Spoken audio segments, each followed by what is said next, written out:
नलबारि जिल्ला एसटी मर्सानि बानजायनायाव 1 नं राङापालियाव भारत हादोरनि 12थि हादोरगिरि महरै सायख'जानाय द्रौपदी मुर्मुनि समायखिरा लानाय सानजों लोब्बा लानानै बिजय उत्सव खुंदों। हादोरनि गुबुन गुबुन ओनसोलफोराव हादोरगिरिनि देरहासारनायखौ रंजानाय बादिनो हादोरनि जारिमिनाव गिबि खेबनि थाखाय ट्राइबेल हारिनि सुबुं द्रौपदी मुर्मुखौ हादोरगिरि महरै सायख'नायखौ लानानै नलबारि बाक्सा जिल्ला सिमनानि राङापालियाव नलबारि जिल्ला एसटी मर्सानि आफादगिरि यख'ज ब्रह्मनि दैदेननायाव बिजय उत्सव खुंफुङो।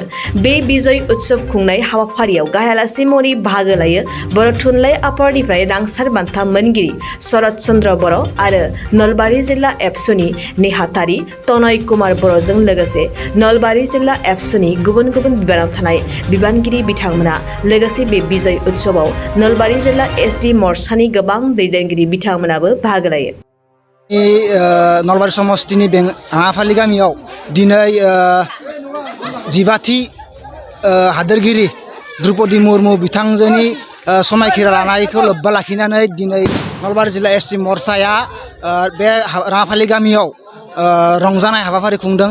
बेहाय जोङो नलबारि जिल्ला दुलाराय बर' फरायसा आफादनिफ्राय आङो बाहागो लाफैदों। बेहाय बाहागो लाफैनानै निजेखौनो जोबोद गोजोननाय आरो गोग्गानाय मोनदों। मानो होनोब्ला दिनै हादोरगिरि महरै बे भारतनिनो एसटी हारिनिफ्राय जोङो बिथांजोखौ मोननो हादों। बेयाव जोङो जोबोद गोग्गानाय मोनदों।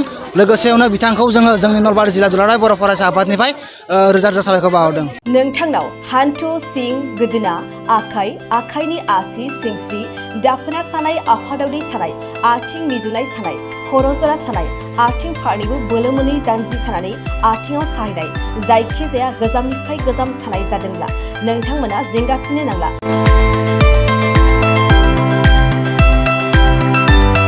नोंथांमोननि थाखाय खम बेसेनावनो लाबोदों फिल नेचार जइन्ट पेन वेल। बे थाव मालिसखौ फुनोब्लानो नोंथांनि गासै सानाय जेंनाया खारगोन। अब्ला मानोथो गोबाव खालामखो?